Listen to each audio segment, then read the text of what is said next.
Hi everyone, bonjour tout le monde. Because I forgot something, I have to restart it all after the first sip. Fantastic. Never mind. Donc bonjour tout le monde. Voilà, j'ai dû recommencer tout parce que j'ai eu un souci qui m'a fait enlever le micro et j'ai oublié de le remettre. C'est la vie. Okay, so I will explain it very quickly before I start the real thing. I'm gonna talk in English first for each stage of the video and then in French. So I hope it makes sense. Every time I go to French I will show this, so you can skip it unless you want to learn a bit of French language, though some things might be a bit different. Voilà, donc chaque fois que je vous montre ce drapeau improvisé, ça veut dire que je parle en français. Et grosso modo, je vais essayer de faire ce que j'avais promis de faire, c'est-à-dire alterner français, anglais et français, anglais d'abord, ensuite français. Et voilà, j'espère que ça va tenir le coup. Je fais la présentation des whisky, de la vidéo d'abord en anglais, ensuite de chacun des whisky en anglais, et ensuite la dégustation, ces deux étapes principales. Le nez et la bouche seront alternés anglais-français et je vous montrerai un drapeau à chaque fois. J'espère que ça va marcher. Okay, so what's the story? Had to restart the video. I will make it more concise then. So I did for the last video of the year, I did a poll to let you decide what you want me to review between 4 choices. You'll have them on the on Instagram and on my community page, YouTube. Please look at my community page. I post on a regular basis things that sometimes I cannot review on video, or just I give you some news.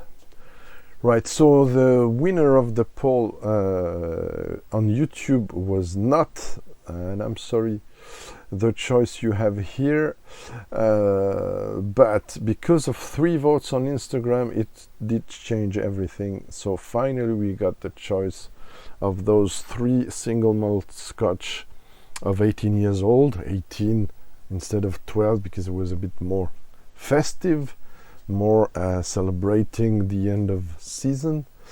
Yeah, so people have spoken, and before anything else, I'd like to thank everyone who voted for participate to the vote.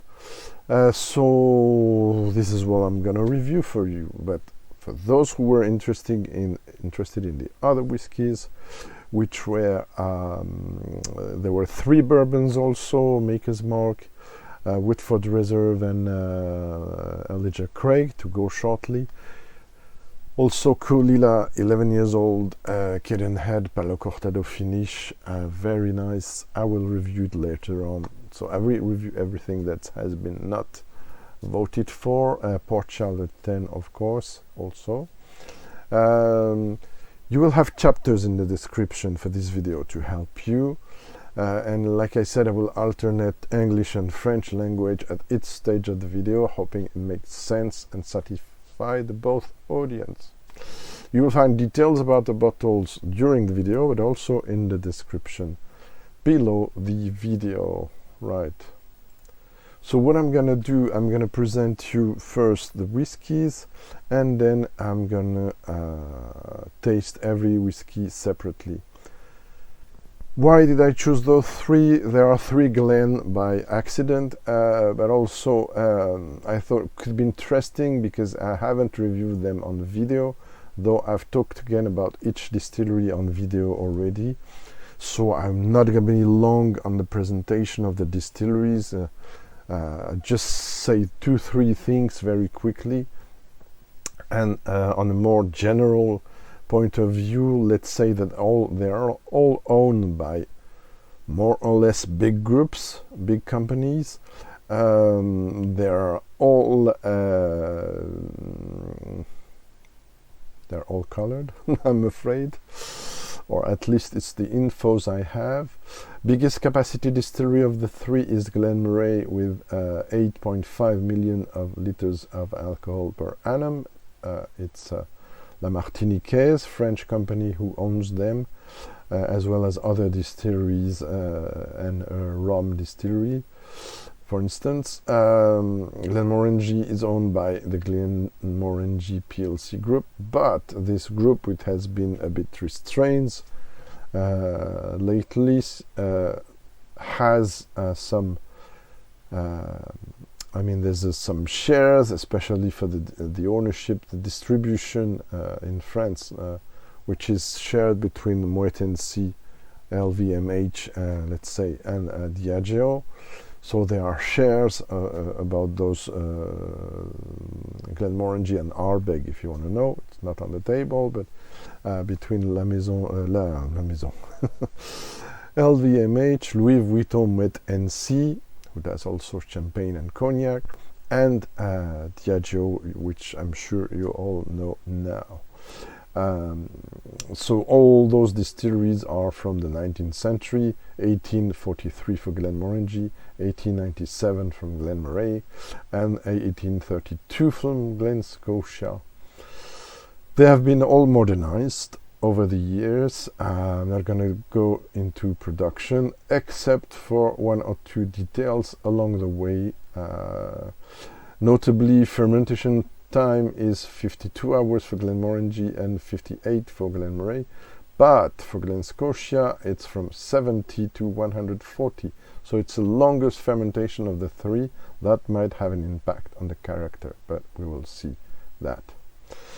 Okay, so let me introduce you first the first bottle, which unfortunately the luxurious, see, it's not the same shape as, sorry, I don't have the latest rebranded version, but you see the bottle is a bit different, more dumpy and wide for the 18 years old. The luxury cork with metal on top did broke, so I had to replace by an old one, which is most likely a Diageo one. And it's a bit heavy, so it's a bit, gotta be cautious. There you have it. So the cork, you can see the date, established 1843. Forgot to say, yeah, it's it's in a luxurious cardboard box, opening like this. There's a little leaflet and a little thing there explaining it's outside the box because you have to recognize it. It says things about these expressions that are not the same that what they communicate to retailers, so it's a bit confusing. I will get shortly to that. Before I forget, out of those three distilleries, 2 of 3 I've visited: Glenmorangie 2012 and 2018, and Glen Moray in 2018. I haven't been yet to Campbelltown, sorry.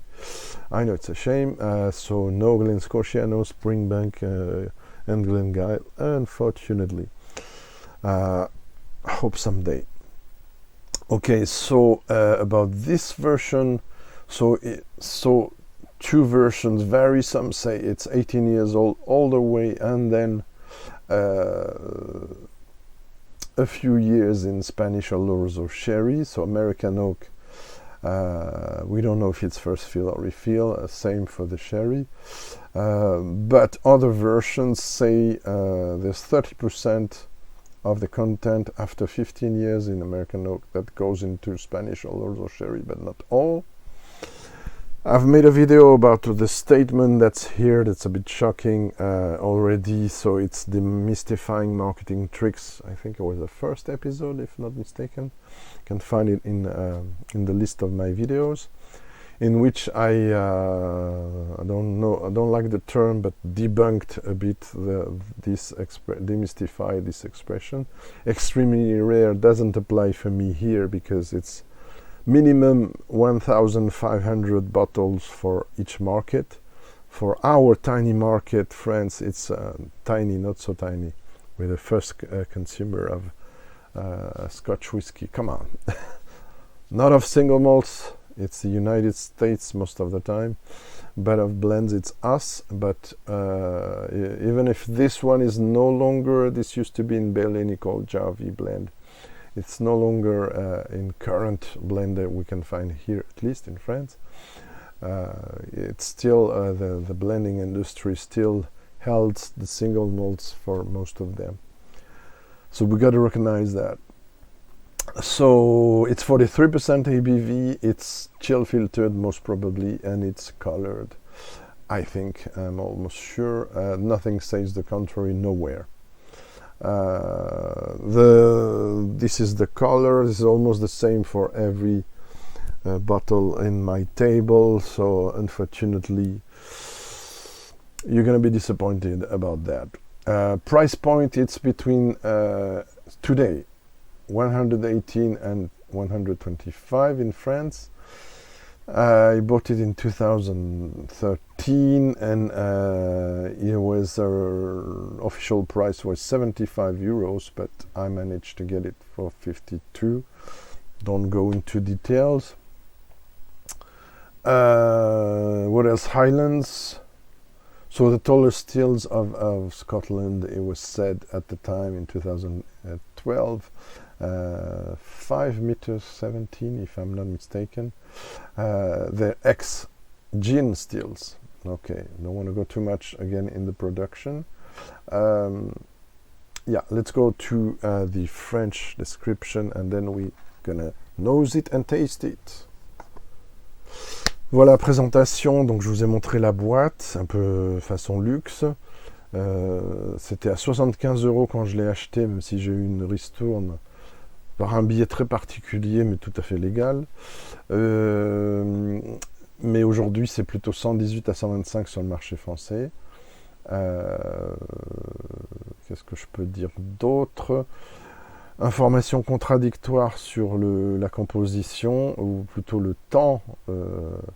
Oui, sur la composition, puisque dans le petit carton qu'il y a avec la boîte, on me dit que c'est 18 ans d'âge, puis en fût de chêne américain, puis une certaine période en fût de Xérès de type Oloroso et Spanish, donc espagnol et non pas chêne français. Sur d'autres sources, on me dit qui ont aussi la documentation officielle. Ils disent que seulement une partie, 30% du whisky qui a vieilli 15 ans d'abord, va ensuite 3 ans durant être affiné dans des fûts de Xérès.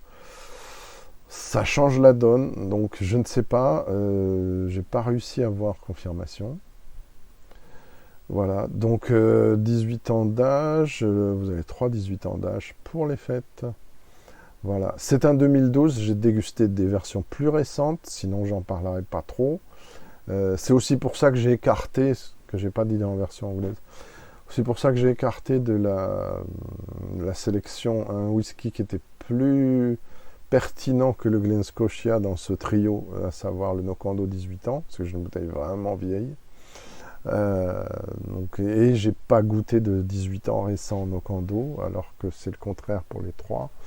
Donc j'étais un peu embêté pour le mettre dans ce casting, mais j'ai toujours le Nocando 12, 18 et 21 ans à chroniquer un moment ou un autre. Voilà. Bon, on va passer à la dégustation en anglais, ensuite en français, en 2 étapes, nez et bouche.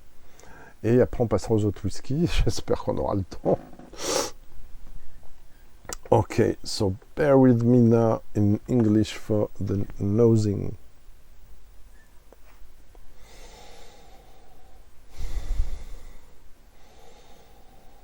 So we wouldn't talk about wax, but a kind of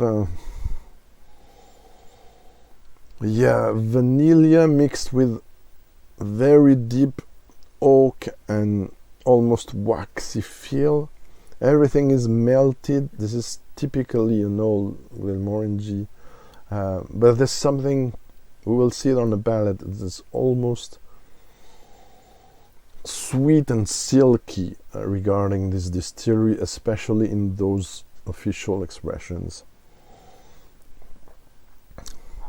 Now it had a lot of time to breathe, as I had to restart the video after 20 minutes.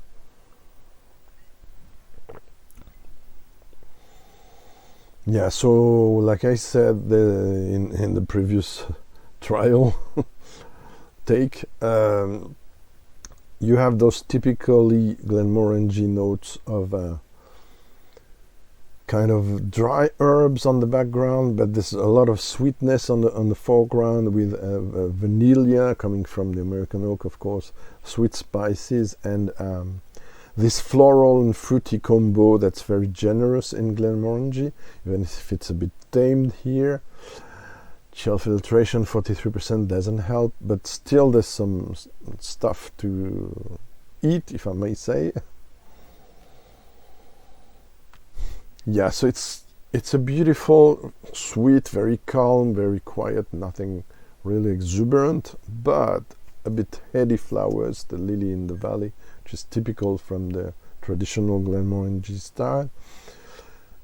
There's something I like a lot, which is the Angelica note that we can find. I can find, maybe some of you, I know not everyone, in a traditional Easter bun that we can find in several cultures. I'm half Armenian. Well, let's not complicate things. I have Armenian and Greek origins, and my family did in the past some brioche de Pâques in French, Easter bun to celebrate Easter, in which they have a bit of Angelica, maybe some cardamom as well, not 100% sure. So very fragrant, and we have these notes on the nose and on the palate. Spoiler. Also famous, very fragrant peach, apricot, and orange notes. So quite appealing. So the 10 years old notes a bit developed. I will speak again about the 10 years old with 3 different versions this year. So stay tuned if you want to know more about the 10 years old.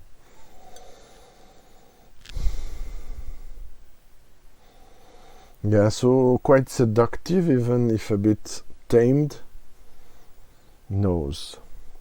Let's go on the French nose, if I may say, and then on the English palate. Donc le nez, comme je le disais, typique de Glenmorangie, de ce qu'on aime chez Glenmorangie. En structure, on a le chêne, mais qui n'est pas trop présent. On a un chêne plutôt doux. On a des épices douces et des herbes sèches. Ça, c'est très Highlands et assez structurante. Voilà. Et par-dessus ça, on a une espèce de lit soyeux, ça peut presque sentir au nez, de vanille sur lequel ce que sont rajoutées des belles notes, comme je disais, d'angélique, de brioche de Pâques orthodoxe de mon enfance, voilà, puisque je suis arménien et grec d'origine. Donc il y a ce côté, et je soupçonne aussi une pointe de cardamome que ma mère mettait dans ces brioches de Pâques. Donc il y a un côté presque pâtissier de cette vanille parfumée. Et ce que j'ai trouvé en faisant la première prise, qui a été donc loupée puisque j'ai oublié de remettre le micro entre 2 manipulations, j'ai trouvé pour la première fois, je n'arrivais pas à mettre la main dessus dans les précédentes dégustations, cette note de panettone. Voilà, ça résonne, ça résume et ça parle peut-être plus au public, à tout public, que de parler de brioche de Pâques orthodoxe, voilà, qui est plus personnel. Mais n'oubliez pas que le whisky, c'est une des boissons les plus passionnantes pour moi, comme révélateur au sens photographique de souvenirs, de forts souvenirs familiaux, des souvenirs personnels. C'est un extraordinaire véhicule de catalyseur, véhicule, révélateur, ce que vous voulez, à souvenirs, le whisky. Et c'est des choses qu'il faut partager, même si ça peut être très personnel. Et C'est une des puissances du whisky, c'est d'arriver à réveiller des choses comme ça. Donc voilà, sur cette vanille angélique, vous avez cette chose qui se révélera davantage au palais, qui est exubérant, même si ça reste mesuré par la filtration douce et par à froid, pardon, et peut-être le caramel aussi, mais bon, c'est ce côté exubérant, un peu lisse d'un côté floral, et du côté fruité, pêche, abricot, orange. Pointe de thé Earl Grey aussi. Voilà, donc un nez séduisant, même si un peu limité. Alors on va passer au palais en anglais, ensuite en français. So the palate in English. Slanjima.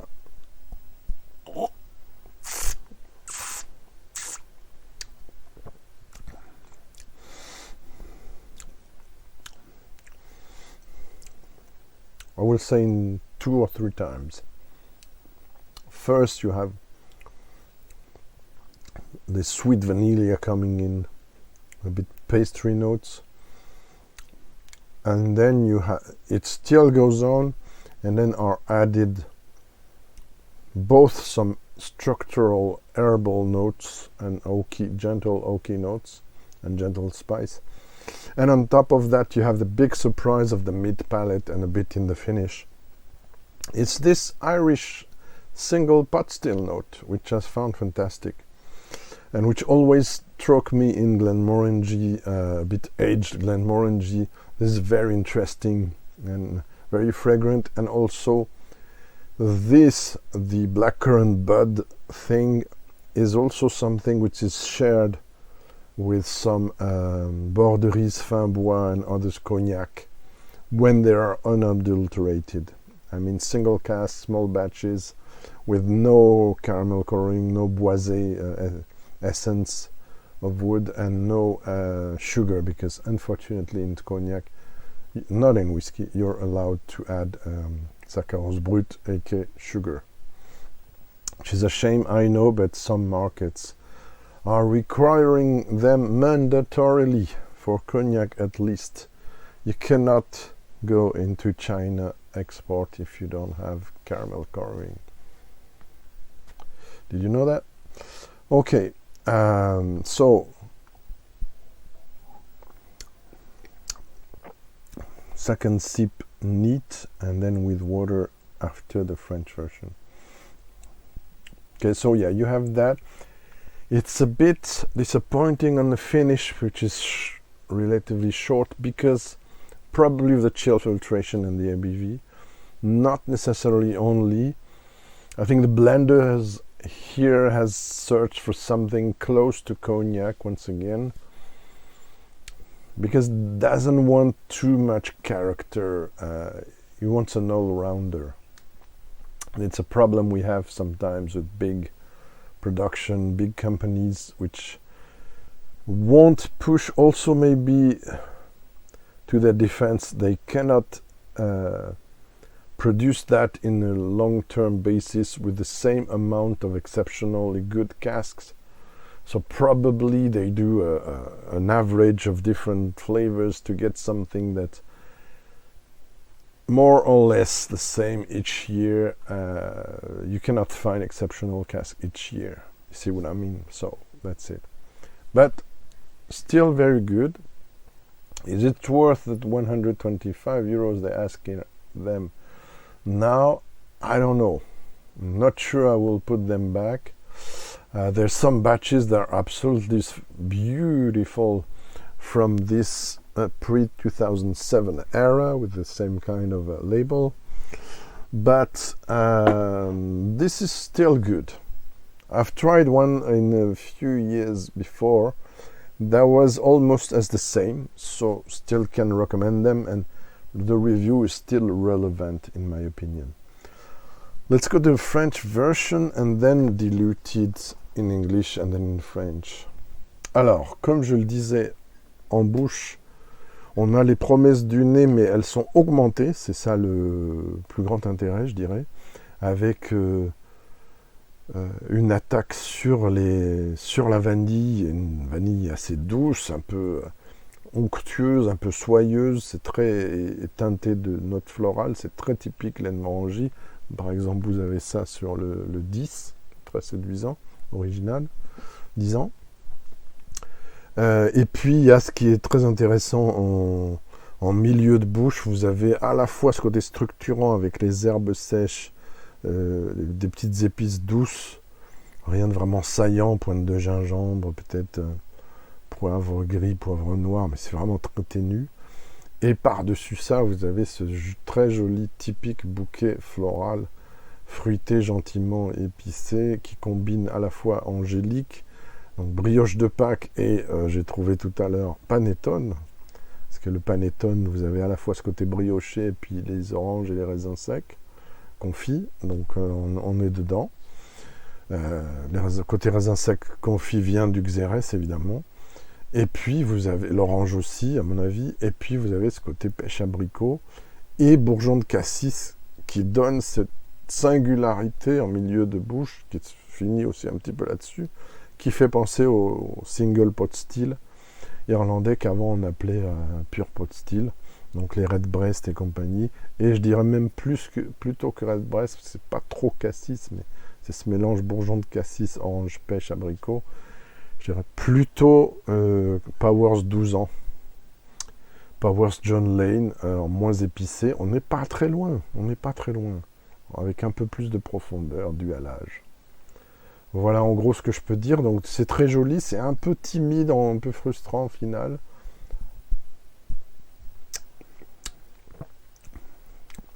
Mais ouais, c'est quand même joli. Je vais le réduire en anglais et réduire ensuite, et goûter aussi réduit en français.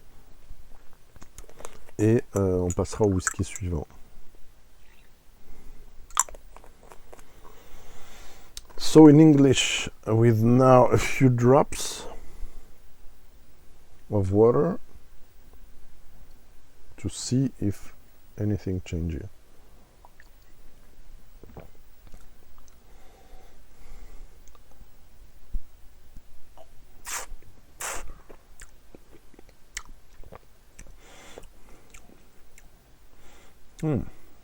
The spices are coming back stronger. That is reassuring, despite a slight watery sensation, of course. Is that this chemical reaction brings on more distillery character. This herbal, gently oaky, but it takes a bit away the fruity floral notes. So don't dilute it too much, it's 43% already. But it's not unpleasant and it's not uninteresting to do so. Maintenant en français, avec un petit peu d'eau. Donc comme je disais en anglais, il y a une légère perte côté fruité, floral, c'est dommage. Par contre, il y a un côté caractère de la distillerie qui revient avec ce côté structuré, charpenté, un peu herbacé, pas trop boisé, mais un peu quand même, et un petit peu épicé. Ça reste quand même un très joli whisky que je recommande. Alors si vous pouvez le trouver moins cher que 125, ce serait pas mal, mais c'est quand même assez joli.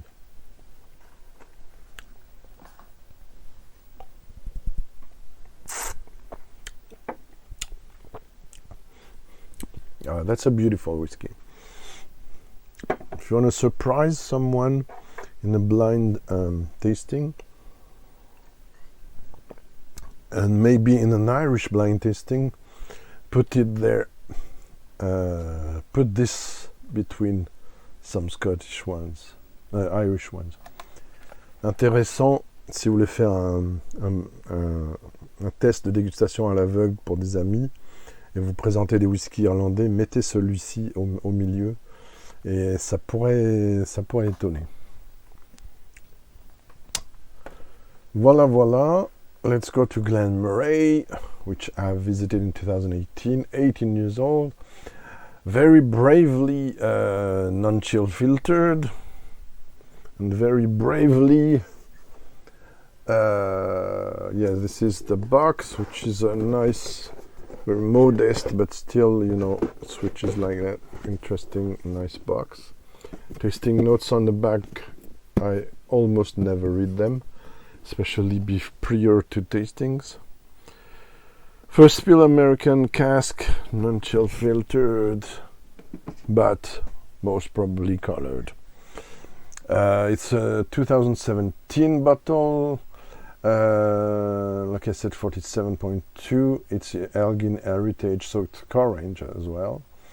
What else can I say? I had it for 71 euros in 2017, while it's now from 79 to 89 in France. So it's one of the cheapest 18 years old in the market. Of course, way below the record breaker Nocando 18, even if prices have changed recently, I heard. As I still have some, I don't need to get me another one. I'm not sure I'm going to replace it. Same here, I don't know. There's one I will not replace for sure, but we'll see. Unless I try the exact, I find the exact batch of one I would like more. But we'll see. Let's now. I've tasted this several times. The bottle is still at that level. Does it mean something? Maybe.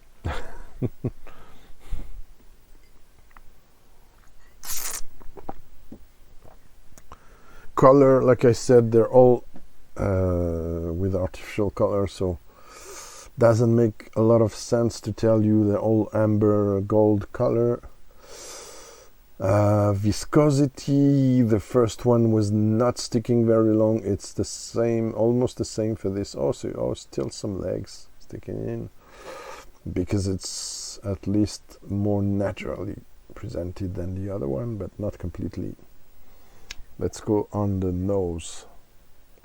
Did I do the French presentation? I'm not sure now. No. So quickly, alors rapidement, donc Glen Moray 18 ans, fût de chêne américain de premier remplissage, 47 degrés,2, c'est assez courageux, et c'est Elgin Heritage, donc ça fait partie de la gamme régulière. Je l'ai eu pour 71 €, ce qui est extrêmement raisonnable. Le record le moins cher, c'était jusque-là le Nocando 18 ans. Ça a augmenté jusqu'à environ 89 € aujourd'hui, mais vous pouvez le trouver un peu moins cher que ça. C'est un des meilleurs rapports qualité-prix, sans aucun doute, en écossais. Et un des moins chers 18 ans, ça aussi. Voilà, je crois que c'est tout ce que j'ai à dire. So in English on the nose. Sometime I haven't tried this one. Yeah, already frustrating on the nose. Very simple. 18 years old, American oak, okay, but it's very simple nose. Not much going on there. Gentle oak, a bit green elements. Weird.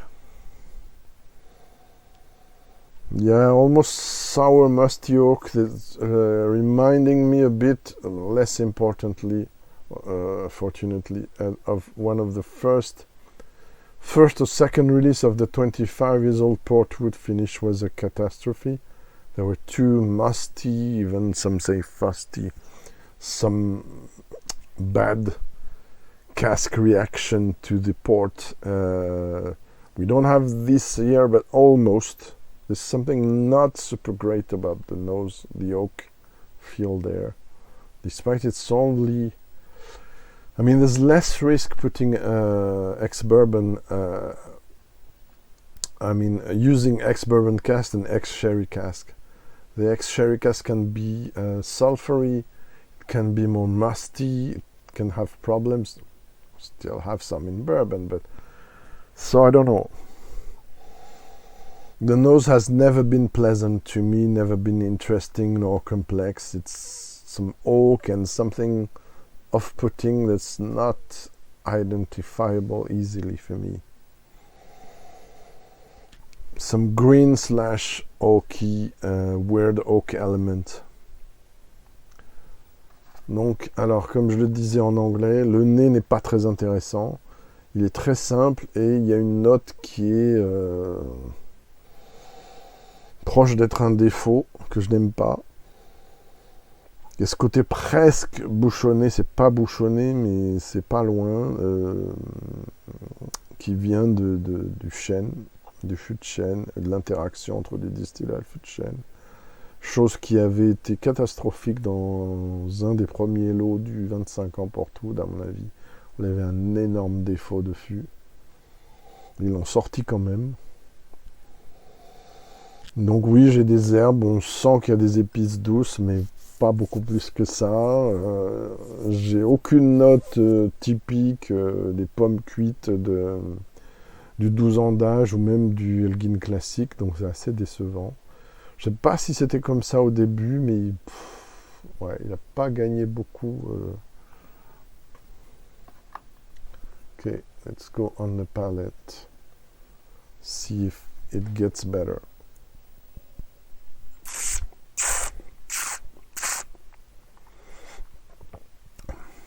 Oh, fortunately, yes. Because otherwise. But why did I put that before the Glen Scotia? Despite this is 47.2 in Glen Scotia 46. Because it's American oak only. While the other one has a sherry finish plus a little Campbelltown funk. Hints of smoke, but not really smoky. So I thought the character would be way more pushed on the front than this one, and unfortunately I was right. This is not bad at all, but it's not the most interesting Glen Moray. Why? Because it's part of the core range, maybe, and they think they can do an average of very not weak, but not the best cask with some great casks mix, so they can give you that every year.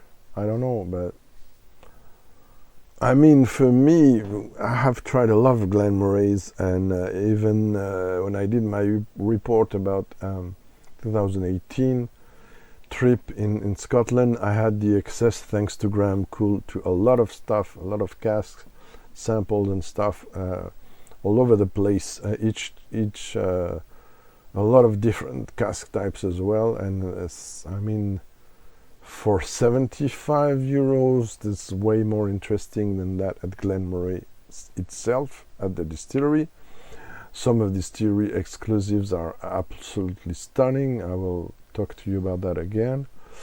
But this is a bit, I don't know. Let's go back to it and then in French, and then I will dilute it.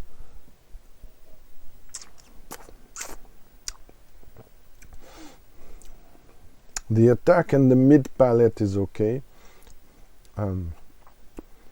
Gentle mix between vanilla, sweet spices, vanilla, baked apples, and a bit of pears as well.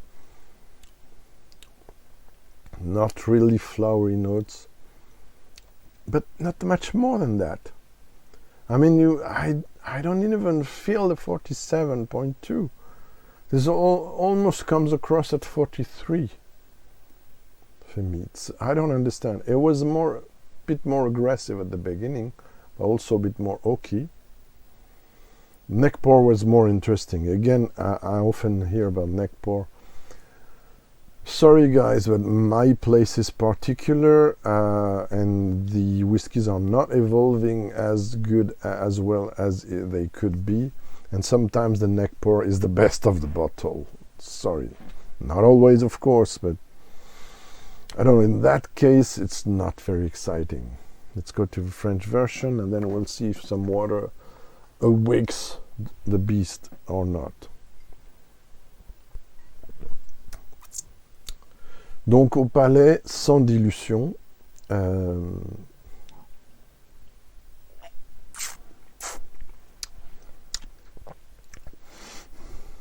Oui, c'est l'attaque et le milieu de bouche sont intéressants. Ils sont bons. C'est très simple. C'est le problème. Une belle vanille. très vite en milieu de bouche, il y a le caractéristique, les notes caractéristiques de la distillerie, dans ce côté compoté un peu, compoté ou cuit au chaudron. Beaucoup de pommes, golden, rouge surtout, et un petit peu de poire, mais du chêne à peine, 18 ans vraiment, et pas de complexité. Longueur à bouche moyenne, malgré les 47 qui ont l'air de 43. C'est bon, mais il n'y a rien d'excitant là-dedans. Moi, c'est ça qui me déprime un peu, quoi, chez cette version-là. Ok, bon rapport qualité-prix, mais pourquoi faire, quoi, après? On va voir ce que ça donne en dilué après la dilution version anglaise. Let's put some few drops to see if it gets more exciting. But so far for me, it is not. It's decent, but not more than that. And for something bottled, non-chill filtered at 47.2, let me tell you, I'm expecting way more than that experience. Sorry, Graham. I know you're now a dingle, but yeah, there's something more obvious now. This almost cardboardy, rotten flowers thing that I don't like. That is also common to Ochentoschen. There you have it. With almost a terrible, almost very tiny geranium note that is absolutely disgusting in the several Ochentoschen 12 years old I had in the past, and that's why I didn't bought them. Not every Ochentoschen is like that, of course. I have two that are decent, but they're official ones.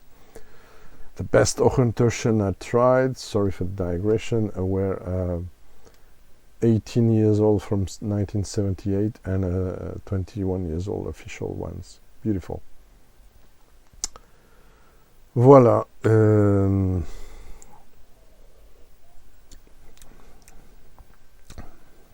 Okay, a bit better now, but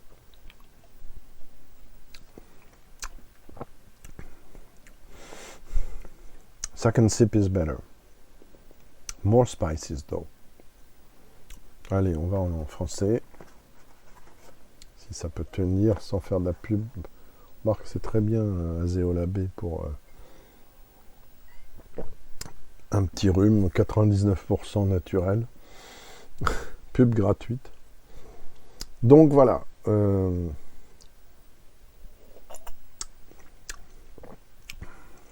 Moray 18 ans dilué. Alors j'ai eu un petit peu peur à la première dégustation diluée version anglaise où il y a une petite note qui a surgi, qui est la même mais moins amplifiée que j'ai eu dans le 25 ans pour tout de premier lot foutu, pourri, avec problème. Ils ne sont pas tous, j'en ai goûté des meilleurs. C'est-à-dire cette note limite cartonnée, moisie, qui est un défaut bien sûr, hein, des fûts, qui se trouvait là. Heureusement, elle disparaît à la deuxième et troisième dégustation, mais il y a une instabilité. Alors il y a un peu de fleurs et de fruits que j'ai décrits qui reviennent, mais c'est très timide, quoi.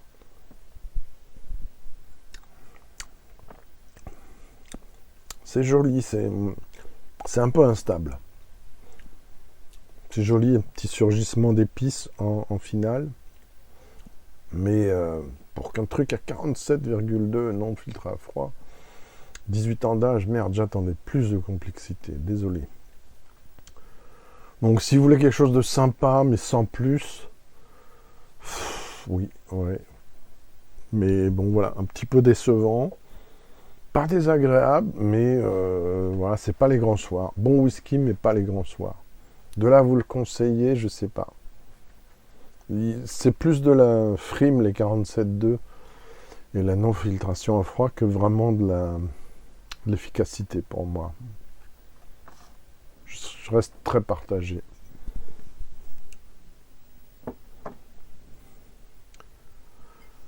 The conclusion could surprise you. La conclusion pourrait vous surprendre. I mean of this comparison, de cette comparaison, aujourd'hui. Je pense que beaucoup vont être surpris. A lot of you will be surprised at the end. Which one could be the best of those three? Let's go to the, sorry, shall I call it the black sheep of the, maybe no, Glen Scotia, 18 years old, bottled in 2018, refill bourbon cask and hogsheads for 17 years, and the last year in first fill sherry Oloroso. The nickname, forgot to say, of this one is aromatic and spicy. Right? If you like. 46% non-chill filtered, but no mention of non-colored, so we will assume it is, most likely. I heard mixed things about this one in the past, and before buying it, I saw it by chance in the shop. It was overpriced. It was in 2018, or when was it? Yeah, something like that, or 2020. At this supermarket, it was in a glass cabinet. It was 132 euros. It was overpriced. But as nobody was buying it, the shop decided to apply a 30% discount on it. And so I said, I love Glen Scotia because I have this, which I recommend warmly, double cask. So maybe this one is better, and it was before or after, I'm not sure. No, it was way before I got a lot of samples. Thanks again, I think it was André, I'm not 100% sure now, André de Almeida, who sent me a lot of samples, some of them still not opened, from the Loch Lomond group. One absolutely prestigious that I tried, which is amazing, but I'm waiting the right occasion to review it. And the beautiful 25 years old Glen Scotia, which is, spoiler, way more interesting than this, in my opinion. And yes, I know it's going to be a 1 hour video. Never mind. So yeah, basically I got it for 93 euros. I will tell you later on if it's worth those 93 already. Let's go to the French presentation and then to the nosing. Donc, en français, Glen Scotia, région Campbelltown, la même région que Springbank, Glengyle, Kilkerran, Single Malt. 18 ans d'âge, il y a beaucoup de débats sur cette version parce qu'il y a énormément de variations, batch variations, variations de l'eau. Il y en a qui sont très bien notés, il y en a qui sont très mal notés. Je crains que celui-ci soit un peu au milieu. Donc il s'agit d'une version élevée pendant 17 ans en fût de plusieurs remplissages sans précision ayant contenu du bourbon. Donc quand vous voyez marqué refill bourbon cask, ça veut dire qu'il a contenu plusieurs fois du bourbon sans précision aucune avant de contenir autre chose, du whisky écossais. Et il y a aussi des hogsheads. Un petit peu d'explication pour le refill. Par expérience et par discussion avec des professionnels, dont John Glaser, dans le scotch, dans le whisky écossais, les distilleries utilisent très rarement les fûts plus de 4 fois. Le maximum que John Glaser ait vu, c'était 6 fois, quand il travaillait pour Diageo. Mais c'est rare. Et sont ce qu'on appelle des fûts usés, des fûts inactifs ou épuisés, comme on dit parfois, pièces épuisées dans l'armagnac ou même dans le cognac éventuellement. À ces fûts de plusieurs remplissages de bourbon, c'est pas péjoratif, ça a un rôle, c'est de pousser le distillat plus que le fût.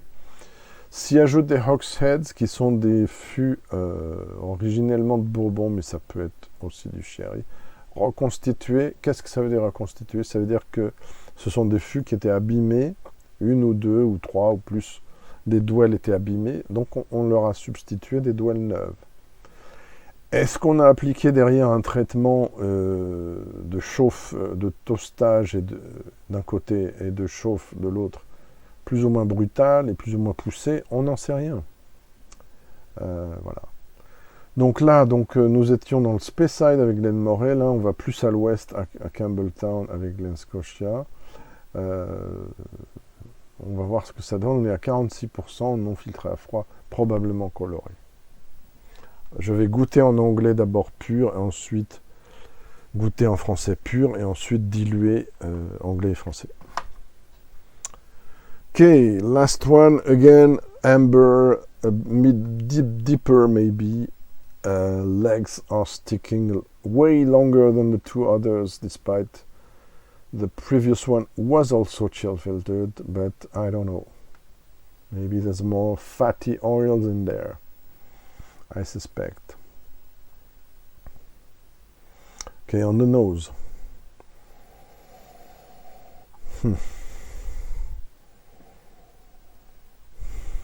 When I realized I didn't talk about any ratings. Maybe on the conclusion, I write this down. I will speak about ratings. It's important. See if there's any change.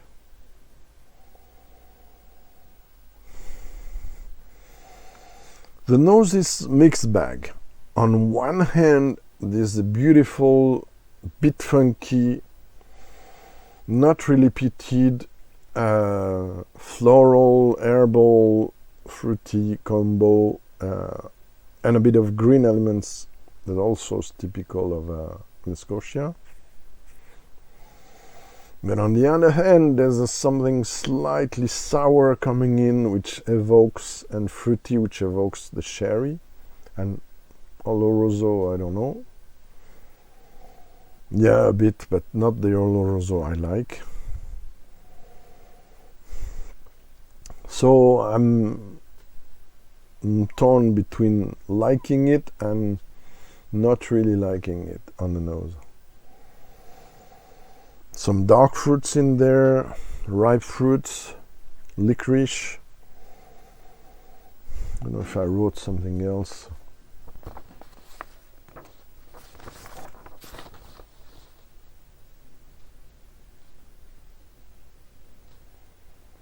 Not really. Okay, let's do the nose in French and then the palate. Au nez. Donc, comme je disais, je suis partagé entre l'apprécier, comme d'autres Glen Scotia, et est un peu réservé, parce que c'est un nez complexe et un peu contradictoire entre les belles notes typiquement florales, un peu fruitées, un peu costales, et ce côté un peu légèrement funky, c'est-à-dire végétal et teinté un peu de tourbe, un peu... c'est très ténu ici la tourbe, hein, franchement, par rapport à d'autres versions. Même le double cask en a davantage. Et puis ce côté un peu légèrement aigre du type de sherry qu'ils ont choisi, qui dit Oloroso, mais pour moi c'est un peu spécial. C'est pas ce que je préfère dans l'Oloroso, ce que je sens déjà au nez. Mais c'est pas mauvais non plus. C'est un whisky qui a besoin de temps, la bouteille peut-être aussi finalement. Après tout, c'était pas terrible à l'ouverture, franchement. Bon, on va aller au palais, à la bouche en version anglaise, ensuite en version française. On to the palate now.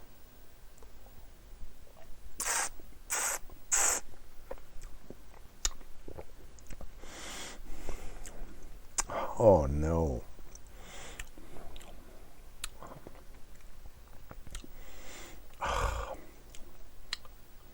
This, you see the level, this has changed a lot already in 4 maybe 4 sips, 4, 5. So I don't know if I have to review this or... There's the same not feeling well sentiment I have in every time I tried this. And I think the sample I have of the 18 is way better than that. But as I didn't have the batch number, and I bought this before trying this sample, so most probably this is 2020 release, the one that I've, something like that, the wine, you see, the one I liked way more than this. For me, there's a slight, it's not bad per se at all, I want to reassure you, but this is not what I want, and this is not what I like in Glen Scotia. I mean, partly at least. Let me explain with a second sip.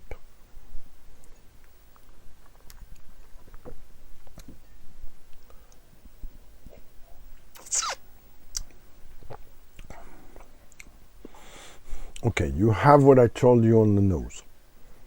Floral, bit fruity, bit funky, bit coastal, but all this is almost erased at midpoint, mid-palate and finish by this sour Oloroso, which is winey a bit.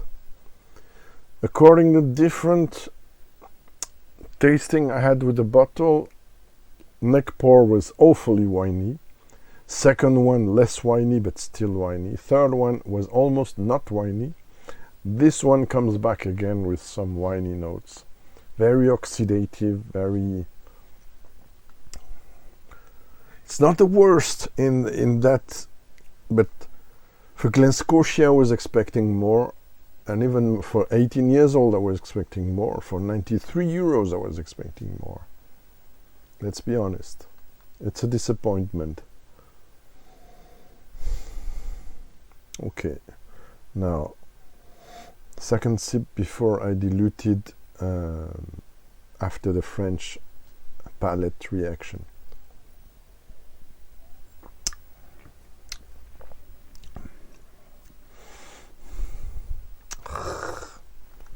The winey finish.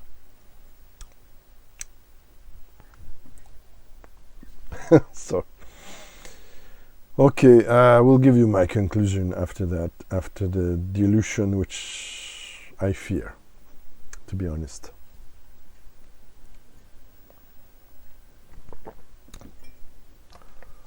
Donc je vais être bref en version française. Au palais, c'est en bouche, c'est une semi-déception, mais comme le milieu de palais et la finale sont sur ces tons-là que je n'aime pas, sur ces notes-là que je n'aime pas, malheureusement, ils saccagent un peu l'expérience. Qu'est-ce qui se passe? On a d'abord une attaque en bouche qui est dans le giron du double cask et des autres, moins joliment fruité, et presque quasiment pas tourbé en fait. Qu'est-ce qui se passe? On a d'abord la réglisse, les fleurs, le côté très très légèrement, mais c'est infinitésimal, côtier, floral fruité, un tout petit peu de réglisse, et tout de suite, très vite derrière, le côté vineux d'un Oloroso qui pour moi n'est pas terrible, et qui est seasoned de toute évidence, donc c'est jeune, c'est agressif, c'est oxydatif à mort. En ouverture de bouteille, c'était épouvantable en fait. Je supportais pas ça. J'ai dit merde, qu'est-ce que j'ai acheté? C'est cher. Même avec la réduction, c'est très cher pour ce que c'est et ce que je vais en apprécier. Ça s'est amélioré dans les dégustations suivantes. C'est quelque chose avec lequel j'ai du mal, toujours. Donc, je vous donnerai le score à la fin. Mais franchement, j'en attendais mieux. Donc, voilà.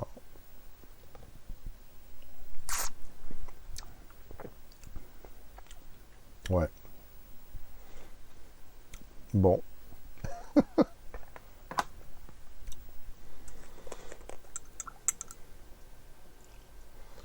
3 drops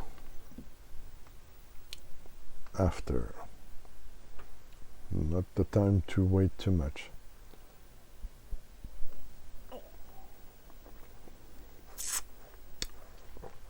Not much on the back label.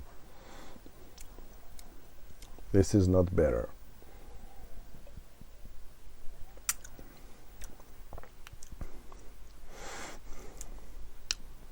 Okay, brings back some sugar, some maybe molasses, licorice,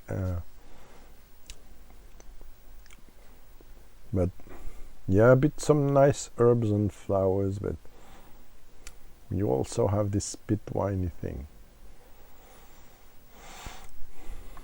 Donc ouais, pas beaucoup de progrès, un peu plus de notes florales, fruitées, réglissées, même un peu... qu'est-ce que je dis en anglais? J'ai déjà oublié. Pardon. Je ne sais même pas si je l'ai noté. Honnêtement. Il a beaucoup changé et je ne sais pas s'il va changer encore bien. Bon, je vais essayer de poser pour arriver à une conclusion et recalculer tout ça. Okay, that was tough. That was really tough. I had to do some work off cam, almost 10 minutes to recalibrate my palette and also retry all those three for you to give you a conclusion, rating wise. Now, as usual, please, those are the batches I have. That doesn't mean this is equal to every batch you will find in the market. Some might be better, some might be less good. So don't take my word for granted and for something carved in marble. This is not. This is belonging first to my opinion, which is only mine, of course, but also to the batches I have. And also the condition of storage here, and also the level. The lowest level of those are the Glen Moray. Despite the shape of the bottle is different, also the Glenmorangie. And the highest is the Glen Scotia. Maybe it will develop differently. So yeah, take what I'm gonna say with a reservation, please. But having said that, and retried them off camera after everything, I have to give you the scores. And guess what? Despite every cliches and everything that can people say about natural presentation, integrity, blah blah blah, I respect that and I agree partly with that, despite, as I said somewhere, some of those things are biased and doesn't take into account some very important things, which are the cask recipes for the natural presentation. Come on, guys. You cannot say it's good because it's non-chill filtered, non-colored, and 12 years old, and that's it, and we're happy in the sky. No. If it's only cask driven to impart the color you don't have with caramel color, what's the point?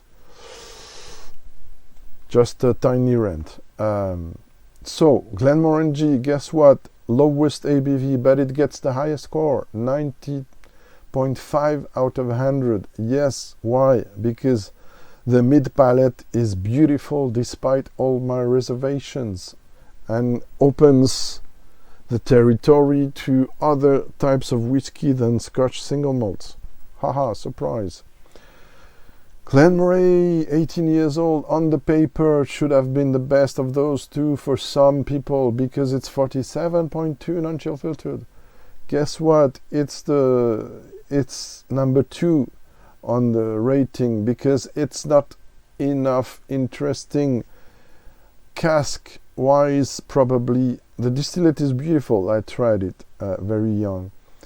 So this is a kind of sorry, Graham, you're gonna hate me.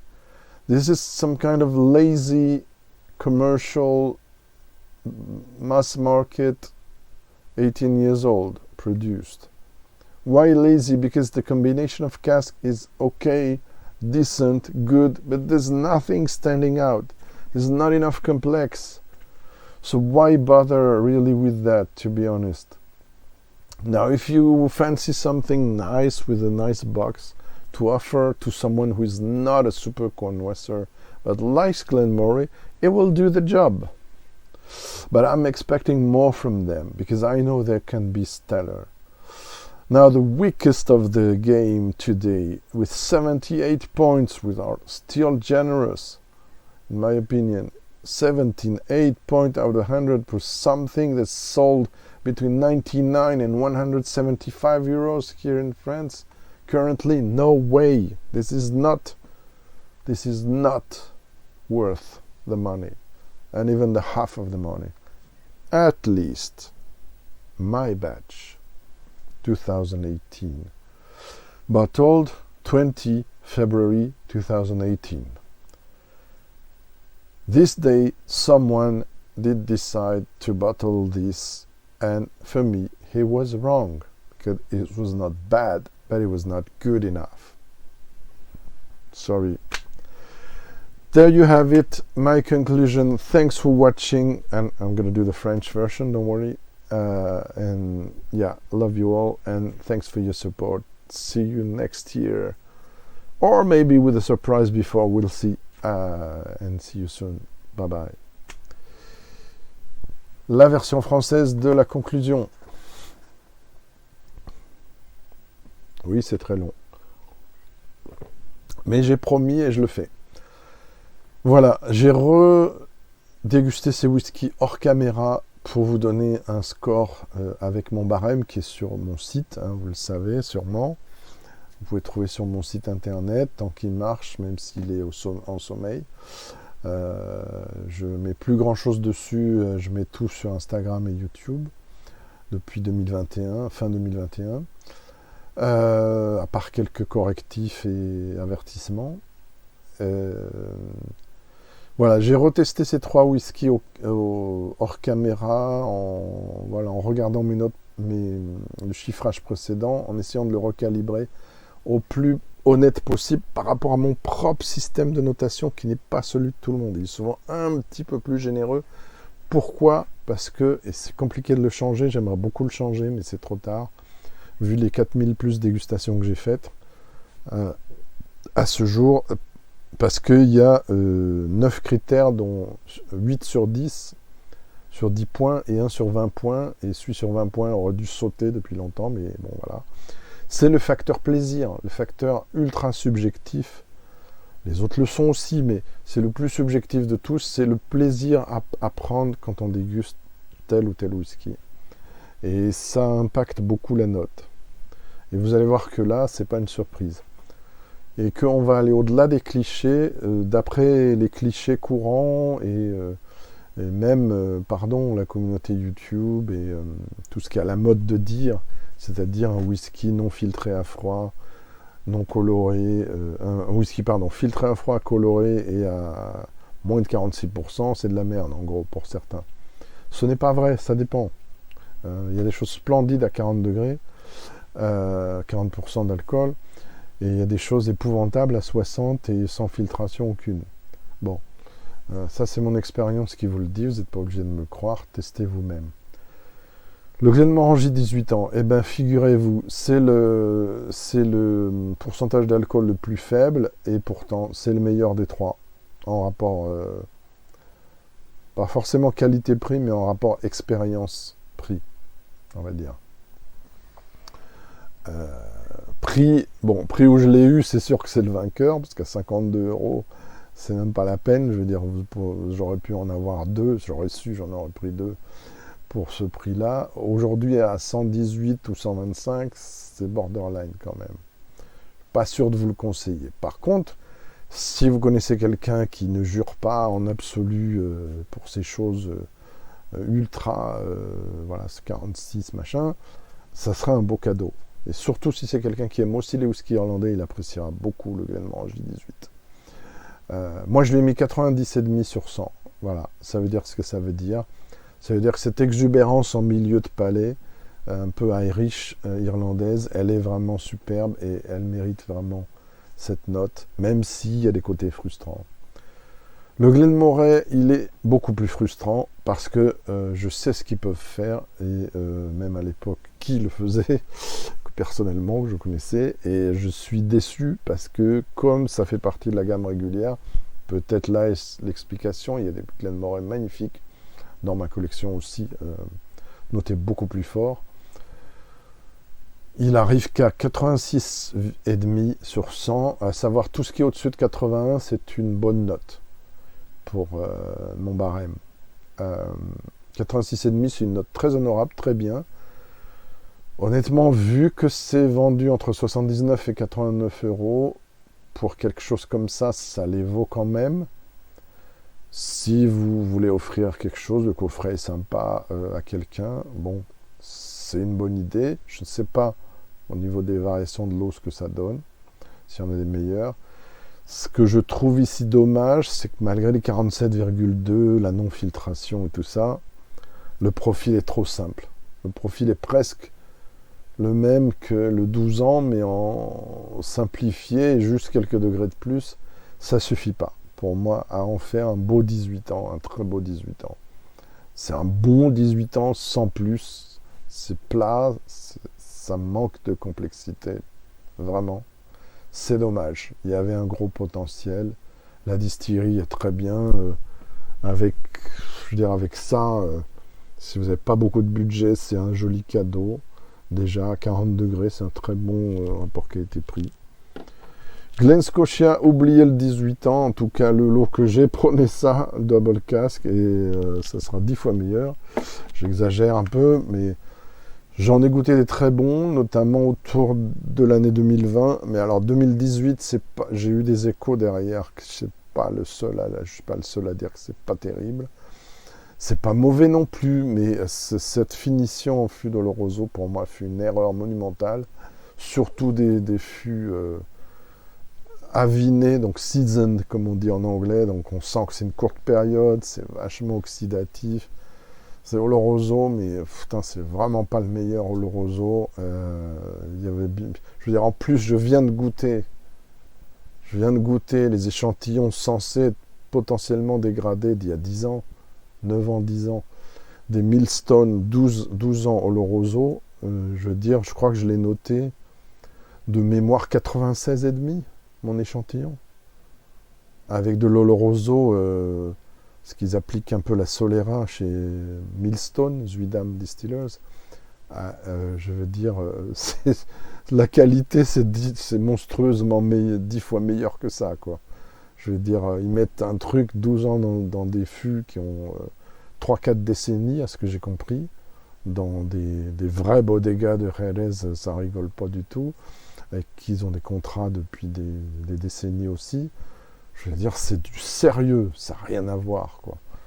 Même la plupart de ce que j'ai goûté en Oloroso sur le marché n'arrive même pas à la cheville bon, j'en reparlerai, mais de cet échantillon de whisky hollandais qui m'a complètement tué, quoi. J'attends des échantillons plus récents pour vous tenir au courant si c'est toujours aussi beau, mais j'ai été estomaqué par la qualité. Là, on est aux antipodes, c'est une honte.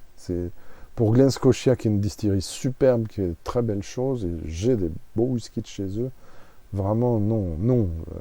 Alors j'ai essayé de ne pas être trop dur et de rester objectif, j'ai mis 78 sur 100. 78 sur 100 pour un 18 ans d'âge qui coûterait le prix du Glen Moray, non pas à 71 comme je l'ai eu, mais disons, allez, pour être gentil, à 79. Pourquoi pas? Pour ceux qui aiment les choses un peu oxydatives et un peu vineuses, mais à 175 ou 125, jamais de la vie, quoi. Donc voilà. Conclusion, celui qu'on n'attendait peut-être pas être en tête est en tête. C'est le Glenmorangie 18 ans. Voilà. J'espère que ça vous aura servi, que ça aura été intéressant. Joyeux Noël et joyeuses fêtes, et à bientôt pour d'autres aventures.